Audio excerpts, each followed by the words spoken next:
కాలుష్యంలో ఉండే particulate matter అంటే సూక్ష్మ ధూళికణాలను సైజును బట్టి PM particulate matter 10 micron size 2.5 micron సైజ్గా విభజించడం జరుగుతుంది.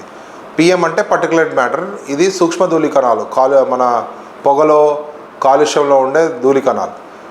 ఈ సైజును బట్టి ఎక్కడ డిపాజిట్ లంగ్లో కానీ ఎయిర్వేలో కానీ ఎక్కడ డిపాజిట్ అవుతాయో ఈ సైజుని బట్టి సైజుని బట్టి జరుగుతుంది.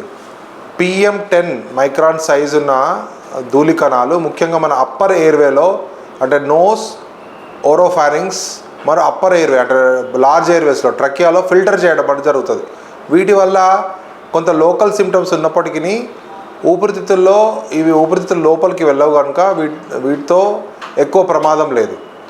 అదే PM particular matter 2.5 micron size ఉన్నటువంటి ధూళికణాల వల్ల ఆర్ వైరస్ల వల్ల ఇవి శ్వాసనాళాల లోపలికి వెళ్ళి అంటే స్మాల్ ఎయిర్వేస్ మరియు అల్వియోలైని వరకు రీచ్ అవుతాయి. కాబట్టి ఇలాంటి దుమ్ముకి ఎక్స్పోజ్ అయినప్పుడు asthma, COPD, interstitial lung disease మరియు లంగ్ క్యాన్సర్ వచ్చే అవకాశం చాలా ఎక్కువ.